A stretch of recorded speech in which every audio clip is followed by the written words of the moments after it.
Hi, I'm Janice Switlo, and today is going to be a difficult episode. I'm going to be quoting from something that is going to be hard to hear. It pains me to read this stuff. But it's important that it be known, because this forms a foundation of how Canadians think about Indigenous nationals. Now, this book, these portions that I'm quoting from, you might think is from, the early 1900s or 1920s or even 1950s. It's not. This was published in 1984. The version I'm reading, a Penguin version, national bestseller, was printed in 1990. Now, this is Pierre Berton's The Promised Land. Pierre Berton's considered a great historian, has documented all sorts of Canadian history. So keep in mind, these are not, and keep in mind in how he writes. He doesn't write to say, this suggests that, or they use this, on this basis, they believed this. He is speaking as if what he's saying is factual, is true today. He's not just, he hasn't used these cautious words to suggest that, I'm talking about subjects and evidence and things that were said that are really not appropriate to say today. Instead, he embraces it, presents it as fact and current. And so that's why, and there's quite a few quotes here I want to read, and at times I will interrupt to comment on it, or I may just go through and cover it all at once, so bear with me. The most serious crime among the Indians, and of course this time period is settling the West from 1896 to 1914. The most serious, and why am I covering this today? Because of what we're seeing on the ground right now in Canada. Because of how RCMP are acting, how Canadians are acting, how elected members of Her Majesty's Canadian governments are responding. The most serious crime among the Indians and also among the police, and for which constables were instantly dismissed, was drunkenness. The Indians drank because they had no future and their past was destroyed. The white man had taken away their religion, their language, their dress, and their culture. The police drank because they felt isolated and frustrated. Like the Indians, they belonged to another era, and their needs were made subordinate to the government's policy of filling up the West with farmers. Between these two pioneer groups, so different in background and culture, a bond sprang up. Quote, "The first thing I learned on the force," end of quote, one veteran wrote, quote, "was that the Mounties felt a lot more sympathy for the Indians than they did for most of the white men there."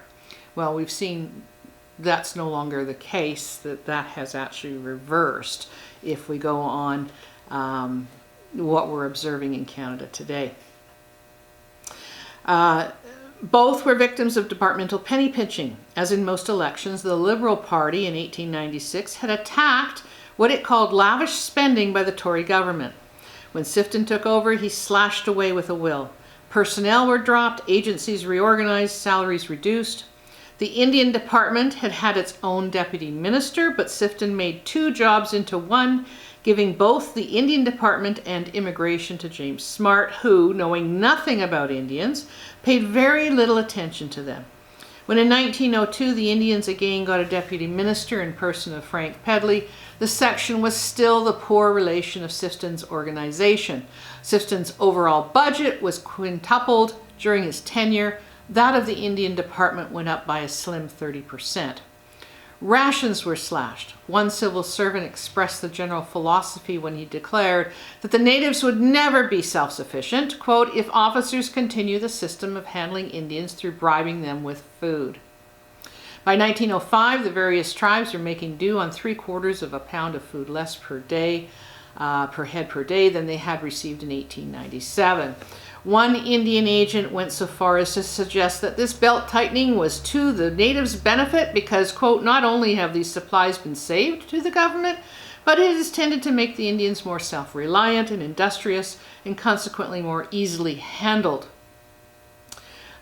Poverty remains a goal, status quo, maintain that. Why? It makes Indigenous nationals easier to handle. Besides the but we're seeing the absolute opposite of that now today in Canada, aren't we? Besides, the Indian is more healthy, as no doubt he has suffered from overfeeding and lying around in his camp. Now they get more exercise and have something to live for, end of quote. In reducing medical assistance to the tribes, Sifton used the same arguments that would be marshaled against universal medical care half a century or more later. Quote, the more medical attendance that is provided, the more they want. That was the philosophy of most of his agents. As one put it, the more the government assists them, the more they will ask for. Penny pinching all but destroyed the educational systems on the reserves. The Indians required superior teachers, but it was almost impossible to get teachers with third-class certificates when the $300 annual salary paid on reserves was only half that paid in the cities. And we still have extreme discrepancies in salaries paid for staff on reserve as compared to elsewhere. As Joseph Armstrong told the House of Commons, the only qualification a teacher needed was that he have the right politics. The general Western attitude was that it was hopeless to try to educate the Indians, but the experiment was never really attempted because the government wasn't prepared to pay for it. The traditional Indian way of life collided with the Western work ethic. All the tenets of the agrarian philosophy, thrift, ambition, Christian morality, the mystique of the soil had little meaning to the tribes. Ottawa's policy was to keep the Indians quiet on the reserves, out of the political limelight. They're not able to do that these days. And with the help of the churches to prepare them for a different culture and prevent their exploitation. Some aspects of this policy did not differ from how they were dealing with Doukhobors. The Indians were to be assimilated, turned into Christian Canadians, speaking English, wearing civilized clothing, and working the soil. The Western tribes had hunted the buffalo. This extraordinary animal roaming the plains in tens of thousands had supplied them with hide, bones, and flesh, everything they needed for clothing, shelter, fuel, food, and culture. The transformation of hunters into farmers is historically a process that requires centuries. But such was the optimism of the time that the government expected to achieve it in a few years. Thousands had been subtly lured to Canada with the philosophy that agriculture was a noble occupation that equipped the farmer and his sons for future success. James Smart 1898 report to Parliament on Indian Affairs gave voice to the concept that would have its echoes in the department's most successful pamphlet, The Last Best West. Quote, the initial step toward the civilization of our Indians, possessory. We still see this. Our Indigenous Canadians, our groups of Indigenous people. You still see this terminology of possessory.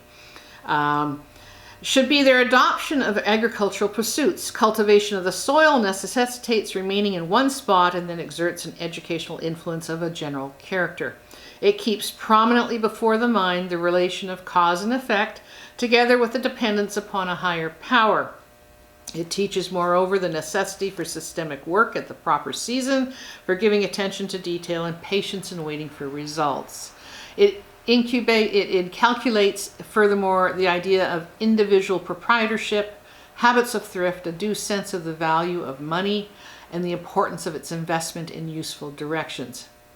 But it was hard to convince the Indians of these high-flown advantages.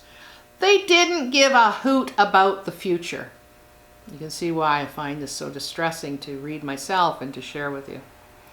As one agent noted, quote, a net put in a nightfall gives at dawn a full day's eating. A crop put in during early April must be watched and tended for 3 months and a half before the time of harvest. The concept of theft was foreign to them. Hoarding in Indian eyes was a sin. Agents railed against, quote, the giving away evil, to use David Lard's phrase. The Indian would almost burst with indignation, if not allowed, to show how big his heart was and give away a good deal of his wealth.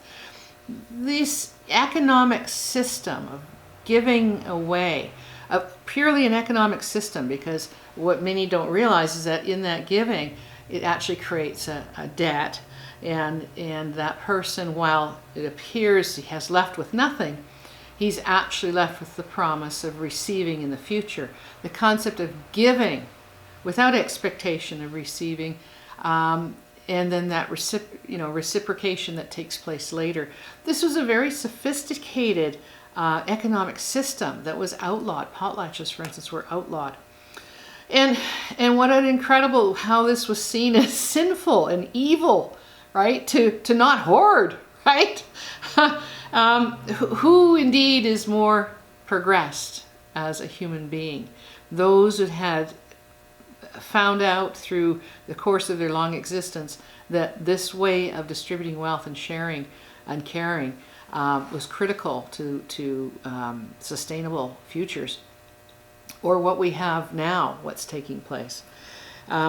Indolent was the word used over and over again to describe the Indian's reluctance to work the soil. This trait, together with his apparent lack of ambition, his improvidence, his so-called immorality, and he's not quoting someone from those times. He's writing this in 1984, or however long before being published.